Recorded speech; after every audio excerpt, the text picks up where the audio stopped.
I want to talk to you about warm-ups, making sure that everything is going before you end up practicing or making the recording for your all-state audition.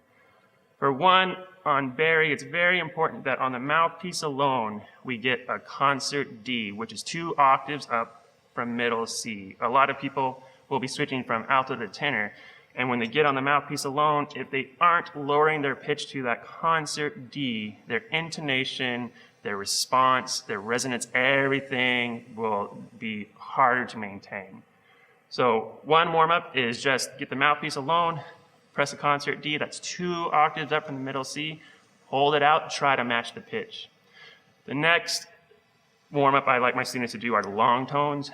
I want you to set your metronome to quarter note equals 60, and there's 2 warm-ups you can do. You can hold them out for 17 beats, which is basically 4 whole notes plus a downbeat of a next measure. Between notes, you can take as much time as you want. Usually I have my students start on a G and go down to low A or low B flat, or you can go from low G to the octave G, or G all the way up to your high F sharp or F.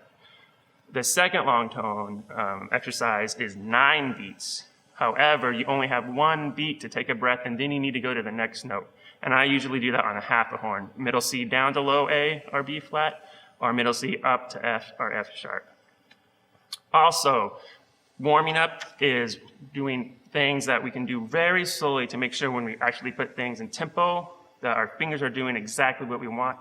Very important is to make sure that we do scales very slowly, especially when we're coming off the palm keys. A lot of my students, if they don't warm up when they come off the palm keys, their fingers will grasp, missing the pearls, or they'll hit the pearls with their first knuckle instead of their pads.